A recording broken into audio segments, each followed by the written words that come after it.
She went to the market every Saturday at 7 in the morning, while the light was still new and the stalls still being assembled, and the air still held the cool blue quality of morning before it warmed into cold. This was her best hour, this specific quiet, this specific light, the specific pleasure of choosing things slowly.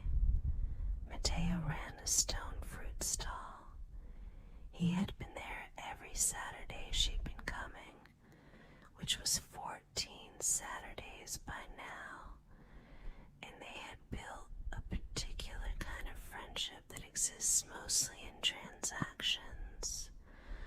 The passing of bags, the conversation about what was good this week, the occasional sharing of a just-picked plum or peach, tasted right there at the stall, while the rest of the market came awake around them. She knew this was something.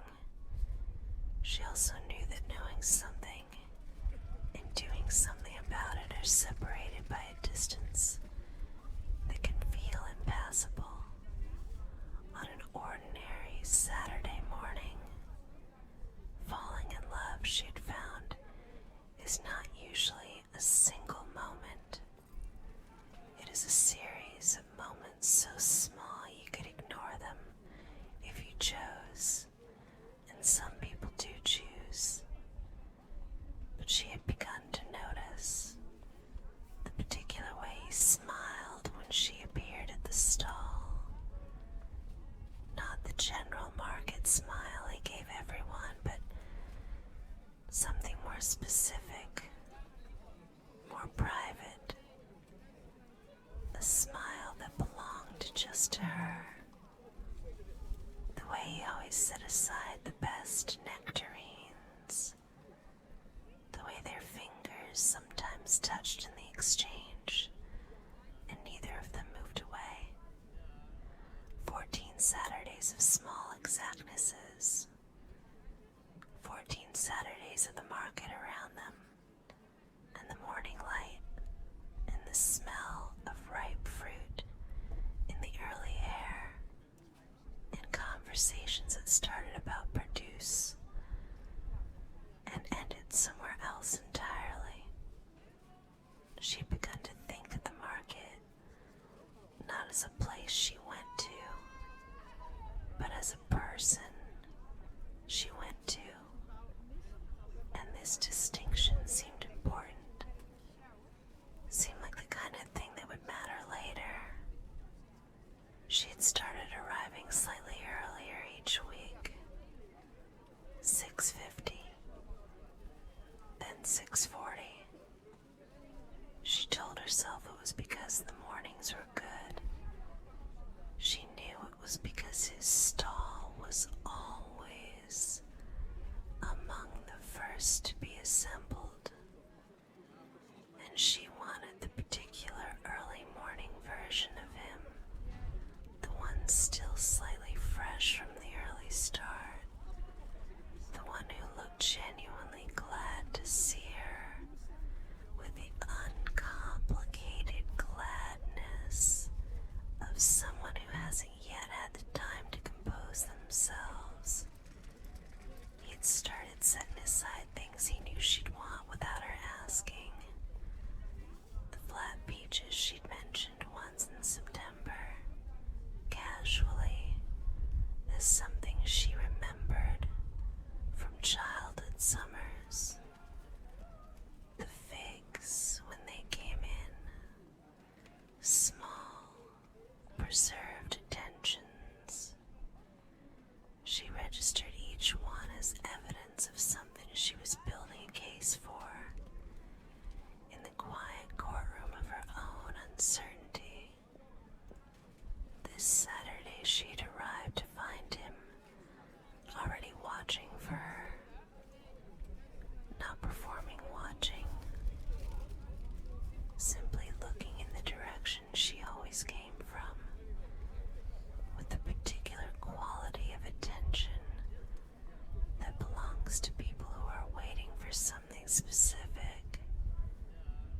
His face when he saw her was unguarded in a way she hadn't seen before.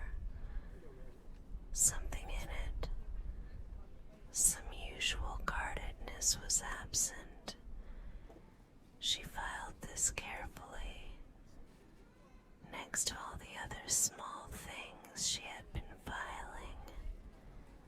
She thought about all of this while standing in a stall with the early light and the market smells around her. She thought, 14 Saturdays is not nothing. 14 Saturdays is a significant quantity of time. 14 Saturdays is enough time to know something properly, to have tested it against ordinary conditions, to have moved past the shiny initial impression into the reliable reality of what something actually is. She had tested this against ordinary conditions. Saturday mornings when she was tired and not at her best.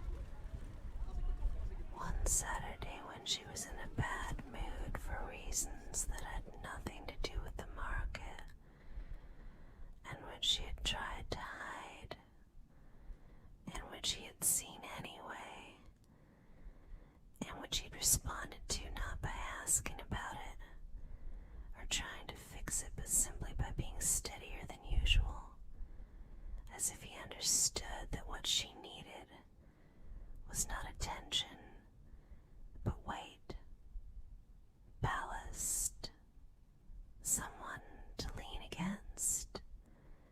She had leaned against that steadiness without acknowledging it. She was acknowledging it now. She bought the figs. She accepted the paper bag with both hands, the way you accept things you've been waiting for. Their fingers met the exchange and neither of them moved away. And the pause was different this time. Longer, more deliberate, weighted with all 14 Saturdays of it. She stood at a stall in the early morning light and thought about 14 Saturdays. She thought about what 14 Saturdays of small things accumulated into: the nectarines, the figs, the way he said her name, the conversations that started about which variety of plum was best this week and ended somewhere much further in. She thought about the specific Saturday 3 weeks ago when she'd arrived to find him dealing with a difficult customer, someone demanding a refund on peaches that were, she could see from where she stood, perfectly fine, and the way he had handled it, not with the defensive frustration she would have felt, not with the performed patience that was really suppressed irritation, but with genuine equanimity, with the patient, grounded equanimity of someone who knew what actually mattered and found it easy not to be disturbed by things that didn't. She had thought about that Saturday several times since. She kept returning to it. It told her something she couldn't quite articulate. Something about what kind of person he was when circumstances were difficult rather than easy, which is when character actually reveals itself. She'd been conducting, she now understood, an extended and entirely unconscious assessment. 14 Saturdays of data collection. 14 Saturdays was like, in all the small, specific ways that tell you who someone actually is rather than who they present as being. And the assessment had arrived quietly at a conclusion she'd been circling for weeks. She thought about what she'd been circling, not the feeling itself. She'd been clear about the feeling for some time, but the question of what to do about it, the circling had been around the doing, not the knowing.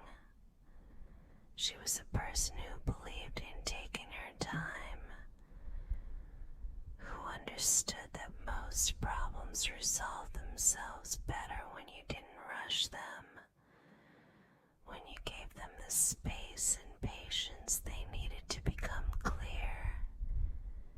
She'd applied this principle to her life with some success, but 14 Saturdays was a long time to circle, and this morning, with the figs in the paper bag, and his fingers still warm from where they'd met hers, and the market coming fully awake around them, with all its ordinary, beautiful morning sounds, she found that she had run out of patience for the circling, that she had arrived, not dramatically, but completely, at the place where she was done waiting to know and ready to do. It rained that Saturday, suddenly the way summer rain arrives, and she ducked under the canopy of his stall, and they stood very close in the sudden small shelter of it, watching the market scatter and regroup around the downpour. In the tight space under the canopy, their shoulders were touching. She could feel the warmth of his arm against hers, and the rain, and the smell of ripe stone fruit and morning. All at once, he turned to look at her, very close. She turned at the same moment. Their faces were near enough that she could see the individual drops of rain caught in his hair, on his eyelashes. He said her name quietly, just that. And in the saying of it, in the particular, unhurried way he said it, as if her name were something he liked having in his mouth. She felt the distance between them collapse from a question into a fact. His hand found the side of her face. Rainwater cool fingertips against her warm cheek, and she felt him tilt her face toward his with a delicate sureness, the particular certainty of someone who's been patient long enough. He kissed her in the rain under the stall canopy, surrounded by the smell of plums and peaches and wet earth, and the sound of rain on canvas, and the distant voices of a market continuing its mourning. And she kissed him back, and the rain came harder, and neither of them noticed or cared. His hand slid from her cheek into her hair gently, and her hands found his chest, and the kiss deepened without rush, warm and unhurried, and tasting faintly of the plum they'd shared an hour before. And the rain kept falling, and the morning kept brightening, and it felt like the whole world was wet and golden. She was aware, distantly, of the market around them, the rain on the canopy above, the voices of other vendors dealing with the sudden downpour,